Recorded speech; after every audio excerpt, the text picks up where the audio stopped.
नाम रोहित रमन टेक्टा है। मैं संघ का उपाध्यक्ष हूँ, जो हमारा हिमाचल प्रदेश में संयुक्त प्रशिक्षित बेरोजगार अध्यापकों का जो संघ है उसका उपाध्यक्ष। आज यहाँ पर एकत्रित हुए हैं, क्या वजह है? आज यहाँ हम एकत्रित हुए हैं, जैसा कि आपने पहले भी ब्रीफ कर दिया है, जो गेस्ट टीचर पॉलिसी जो सरकार लेके आई है, इस पर अभी सरकार कह रही है कि अभी हम इसको रोकते हैं, कुछ समय के लिए रोकते हैं। और कैबिनेट में भी शायद कल इस पर डिस्कशन होगी। पीएम साहब ने कल प्रेस वार्ता में भी ये बात कही है कि अभी हम इसके ऊपर चर्चा करेंगे। मुझे और प्रदेश के जितने भी हमारे बेरोजगार साथी हैं, सबको एक ही बात समझ नहीं आ रही है। अगर कैबिनेट में पहले आपने इस मुद्दे को ले गया था, क्या कैबिनेट में आपकी चर्चा विस्तार से नहीं हुई? विस्तार से चर्चा नहीं हुई होगी तो फिर पॉलिसी कैसे आपने ला ली? एक तो वो चीज़ है, और दूसरी बात ये है कि जब प्रदर्शन हो रहा है, क्या उसके बाद आपको लगा कि अब ये रोकनी पड़ेगी?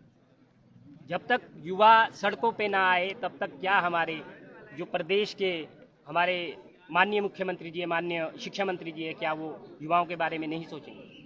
ये हमारा कहना है। आज भी हम मेमोरेंडम देने जा रहे हैं, डीसी साहब के माध्यम से हम मेमोरेंडम देंगे। हमारा मेमोरेंडम तैयार है और हमारी प्रमुख मांगों में से पहली मांग तो राज्य चयन आयोग का शीघ्रता से गठन हो, जो कि पिछले 13-14 मंथ से जो एसएससी है वो बंद पड़ा है और राज्य चयन आयोग का गठन नहीं हुआ। दूसरा, हमारा जेबीटी और टीजीटी का जो कमीशन हो वो जल्द हो। इवन की रिक्विजिशन गई है, पीएससी को भी रिक्विजिशन दी है। ईएम साहब के माध्यम से हमें पता लगा है, हम उनसे मिले भी थे सचिवालय में। तो रिक्विजिशन जो गई है उस पर पीएससी का क्या रिप्लाई है, अभी उस पर भी संशय है। क्या पीएससी करवाएगा कमीशन? क्योंकि पीएससी का खुद से पहले से ही वो कैलेंडर ईयर जो बनता है उनका, उसमें क्या वो एडजस्ट कर पाएंगे, ये देखना भी बाकी है। हम चाहते हैं कि जल्द से जल्द नोटिफिकेशन हो, जल्द से जल्द भर्तियाँ हो। आप कहते हैं कि माननीय मुख्यमंत्री जी का ये कहना है कि हम गुणवत्ता शिक्षा देना चाहते हैं, जो हमारे बच्चे पढ़ रहे हैं उनको गुणवत्ता शिक्षा देना चाहते हैं। और जो गेस्ट टीचर पॉलिसी है वो कहीं से भी गुणवत्ता शिक्षा को बढ़ावा नहीं देती है। ये मैं आपके चैनल के माध्यम से उनसे कहना चाहता हूँ। अगर आप खुले मंच पे भी डिबेट और डिस्कशन चाहते हैं इन मुद्दों पे, आप आइए खुले मंच से, हम डिबेट और डिस्कशन के लिए तैयार हैं। प्रदेश का जितना भी युवा है वो जागरूक है। आप कह रहे हैं कि हमें पॉलिसी समझ नहीं आ रही है। हमें पॉलिसी तभी समझ आ गई थी जब एसएमसी आई थी। ये एसएमसी पार्ट 2 है। एसएमसी की पॉलिसी आप उठा के देखिए, उसमें पढ़े, उसमें कॉलम नंबर 9 है, उसमें भी यही लिखा गया था अगर रेगुलर टीचर आएंगे तो इन टीचर्स को बाहर किया जाएगा, वहाँ रेगुलर टीचर रखे जाएंगे। 2500 एसएमसी है, पिछले 14 सालों से सेवाएं दे रहे हैं हार्ड एरिया में। क्या वहाँ हार्ड एरिया तक कोई भी सरकार रही हो, भाजपा रही हो, कांग्रेस रही हो, क्या वहाँ तक आपके टीचर्स नहीं पहुँच पाए? रेगुलर भर्तियाँ नहीं हुई भर्तियाँ हुई, मंशा नहीं है आपकी वहाँ टीचर भेजने की। एसएमसी के थ्रू आपने लगाए हैं, अभी एसएमसी वाले एजिटेशन में है। पिछले 12 दिनों से एजिटेशन में, क्या किसी भी गवर्नमेंट ऑफिशियल ने सुध ली है? उनकी नहीं ली। अभी ये गेस्ट टीचर पॉलिसी लेके आएंगे, अगले 12-15 सालों तक फिर वहाँ जो जॉब कर रहे होंगे टीचर, वो भी ऐसे ही सड़कों पे होंगे, लिटिगेशन में फंसेंगे। अभी जिस तरह वर्ष 2024 चल रहा है और इसी वर्ष लोकसभा चुनाव भी, यदि सरकार गेस्ट फैकल्टी जो पॉलिसी लाई है उस पर उसे नहीं रोकती है या वापस नहीं देती, तो युवाओं का क्या रुख रहने वाला है? देखिए सर, युवाओं का सीधा रुख है। जो युवाओं के लिए काम करेगी, जो सरकार काम करेगी, हम उसका समर्थन करेंगे, पूर्ण रूप से समर्थन करेंगे। जो काम नहीं करेगी या हमारे विरुद्ध काम करेगी, उसका नतीजा चुनावों में भी देखने को मिलेगा। वो किस तरीके से मिलेगा वो हम उस समय ही बता सकते हैं। अभी सरकार की ओर से जिस तरह कहा गया है कि फिलवक्त इस पॉलिसी को रोक दिया गया है, वापिस नहीं लिया गया है, रोक दिया गया है, तो आपकी मुख्यतः जो डिमांड है, फैक्ट जो पॉलिसी बनाई गई है उसको लेके क्या है? जो पॉलिसी बनाई गई है, हमारी मुख्य मांग यही है, उसको रोल बैक किया जाए, पूर्णतः वापस लिया जाए, वो भी कागज़ पे, ब्लैक एंड वाइट। हमें मुख्य जुबानी या ऑरली जो वो कहते हैं मीडिया के सामने प्रेस वार्ता में कहते हैं, वैसा नहीं। क्योंकि प्रदेश सरकार की कथनी और करनी में फ़र्क है। आप भी देख रहे हैं, सारे प्रदेश के युवा भी देख रहे हैं, सारे बेरोजगार युवा वो सब देख रहे हैं क्या क्या स्टेटमेंट्स वो दे रहे हैं। हर दिन उनकी स्टेटमेंट चेंज होती है। कौन सा युवा आपके ऊपर भरोसा करेगा? आप इलेक्शन से पहले, सत्ता में आने से पहले, आपने इलेक्शन मैनिफेस्टो तक में ये कहा था कि हम स्थायी नौकरी लेके आएंगे। माननीय उप मुख्यमंत्री अग्निहोत्री जी वो प्रेस वार्ता में इलेक्शन से पहले, विधानसभा इलेक्शन के टाइम प्रेस वार्ता में आके कहते थे कि अगर बेरोजगारों को, प्रदेश के युवा बेरोजगारों को कोई स्थायी नौकरियां देगी वो कांग्रेस सरकार देगी और कोई नहीं देगी। कहाँ कौन से विभाग में स्थायी नौकरियां हो रही है?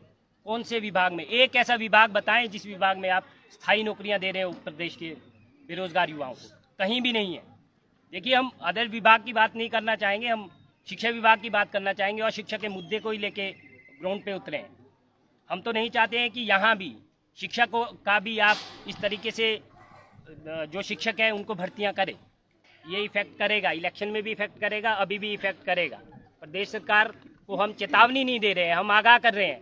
ये आंदोलन बहुत बड़ा होने वाला है। आपने नहीं देखा होगा इतना बड़ा आंदोलन होगा। 9 लाख बेरोजगार युवा है सड़कों पे। आगे शिमला में अगर पहुंच गए आपके पास तो कैसे व्यवस्था, कैसे उनको देखेगी, किस तरीके से व्यवस्थित करेंगे लोग? लोकसभा चुनाव भी इस वर्ष होने हैं, ऐसे में आदर्श आचार संहिता भी लगी है, तो आपका ये भी फोकस रहेगा कि जो डिमांड आपकी ओर से उठाई जा रही है उसे आदर्श आचार संहिता से पहले पूर्ण किया जाए? बिल्कुल सर, हमारी डिमांड यही है। प्रमुखता के साथ हम पहले से ही ये कह रहे हैं कि कोड ऑफ कंडक्ट से पहले नोटिफिकेशन हो। हम भी लाइब्रेरी में जाके बैठे, हम भी पढ़ें, अपने एग्ज़ाम की तैयारियां करें। कोड ऑफ कंडक्ट लग गया, फिर उसके बाद तो देखिए, अगर पीएससी करवाता है तो पीएससी की नोटिफिकेशन आ सकती है, ऑटोनोमस बॉडी। अगर नहीं करवाता है तो राज्य चयन आयोग आपका बनेगा ही नहीं। एम साहब खुद कह रहे हैं कि उसमें समय लगेगा। कितना समय लगेगा? मुझे तो ये लगता है कि शायद 5 साल लगे राज्य चयन आयोग बनने में। और इतने बेरोजगार साथी हैं, राज्य चयन आयोग होगा नहीं, एग्ज़ाम कहाँ से होंगे? तो फिर बैकडोर एंट्रीज ही करनी पड़ेगी। मेरिट के आधार पर आपको भर्तियाँ करनी पड़ेगी। वन मित्र को आप लगा रहे हैं, मेरिट के आधार पे हैं। और आप स्वास्थ्य विभाग में भी वैसी भर्तियाँ कर रहे हैं। और बहुत सारे विभाग में ऐसे हैं जहाँ एग्ज़ाम नहीं हो रहे हैं, मेरिट बेस पे लगाए जा रहे हैं। और शिक्षा विभाग में भी आप चाहते हैं कि मेरिट बेस पे टीचर लगे। +2 की मेरिट बेस पे आप डिसाइड करेंगे कि टीचर ये बनेगा। This is not the right way. मुझे नहीं समझ आता है जो हमारे पॉलिसी मेकर्स हैं, पॉलिसी मेकर्स क्यों नहीं समझ पा रहे हैं कि शिक्षा का क्या महत्व है। शिक्षा के महत्व को कोई नहीं समझ पा रहा है। अच्छा शिक्षक कौन होता है ये भी नहीं अगर आप लोग समझ पा रहे हैं, आप पॉलिसी मेकर हैं, तो ये विडंबना है हमारे प्रदेश की, हमारे देश की, कि पॉलिसी मेकर शिक्षा को इतना महत्व नहीं दे रहे हैं। हम ही वो लोग हैं जो कल के लिए तैयार करेंगे बच्चों को। विभिन्न विभागों में वो जाएंगे, अपनी सेवाएं देंगे। हम टीचर्स ही हैं। और एजुकेशन का मतलब ये नहीं है कि आपने बच्चों को तैयार करना है, वो नौकरी करेगा। नहीं, एक अच्छा नागरिक बनाना है, वो टीचर का फर्ज होता है, वो कर्तव्य होता है। तो टीचर के बहुत सारे, यही नहीं है कि सिर्फ शिक्षा ही प्रदान करे। टीचर एक मीडिएटर है, एक फैसिलिटेटर है, बहुत सारे रोल्स है टीचर के। +2 बेस पे आप डिसाइड करेंगे, +2 की जो मेरिट होगी। और कोरोना पीरियड में लिखना बच्चा है 80% अबव है, क्या उनको फिर लगाएंगे? वो ज़्यादा बेटर आपको शिक्षा देंगे बच्चों को वहाँ पर। कुल मिला के कहा जा सकता है कि जिस तरह सरकार जो है मांगों की अनदेखी कर रही है लोकसभा चुनाव में, युवा जो है यदि सरकार मांगे नहीं मानती है तो सबक सिखाने को तैयार है। बिल्कुल सर, हम तो सबक सिखाने के लिए तैयार है अगर हमारी मांगों को पूरा नहीं किया गया, क्योंकि हमारी जायज़ मांगे हैं। हम ये नहीं कह रहे कि हमारी नाजायज़ मांगे हैं या लिटिगेशन में कुछ हम फंसे हैं। कुछ लिटिगेशन है, उस पर अगर लिटिगेशन होती हम कभी भी सड़कों पर नहीं आते। हमें भी पता है कि कोर्ट के थ्रू होगा। अब लिटिगेशन नहीं है, हमारी सीधी सी मांग है। आपने कहा था स्थायी भर्तियाँ देंगे, हम देगी, हमारी सरकार देगी 2 स्थायी भर्तियाँ। हम तो वही बोल रहे हैं जो आपने बोला है, हम तो उसी पे बने हैं कि आपने कहा था कि हम स्थायी भर्तियाँ देंगे। स्थायी भर्तियाँ तो राज्य चयन आयोग आपसे 1.5 साल से नहीं बन रहा है। राज्य चयन आयोग ऐसा भी क्या आयोग हो गया कि वो बन ही रहा है? अगर बिल्डिंग भी तैयार करते 1.5 साल में बन जाती है, आपसे आयोग नहीं बन रहा है। कहते हैं कि और समय लगेगा। और कितना समय लगेगा? क्या ये जानी बूझी साजिश है कि आपने एसएससी को बंक किया? अगर उसमें कुछ त्रुटियां थी, त्रुटियों को दूर किया जा सकता है। उस समय आपने किया, जो भी किया वो हो चुका है। राज्य चयन आयोग तो बनाओ, जल्दी से बनाओ, जल्दी से एग्ज़ाम करवाओ। हम ये नहीं कहते हैं कि कल ही हमको नौकरियां दो। हम नौकरियां भी नहीं मांग रहे हैं आपसे, हम तो अपॉर्चुनिटी मांग रहे हैं। आप अपॉर्चुनिटी दो, अपॉर्चुनिटी देंगे, नौकरी हम खुद लेंगे, अपनी काबिलियत पे लेंगे। जितने भी प्रदेश के युवा हैं लाइब्रेरी में बैठे हैं, तैयारियाँ कर रहे हैं, पिछले 6-7 साल से चला है, उनका जो भी स्टडी है वो कर रहे हैं। आप अपॉर्चुनिटी दो, नहीं तो आने वाले समय में और आगामी चुनाव में आपको जो नतीजे हैं वो आपके पक्ष में नहीं होंगे। और जो बेरोज़गार युवा साथी हैं, अगर इनकी मांगों को आप पूरा नहीं करेंगे तो कहीं ना कहीं आपको भी ये इलेक्शन में प्रभाव पड़ेगा। धन्यवाद।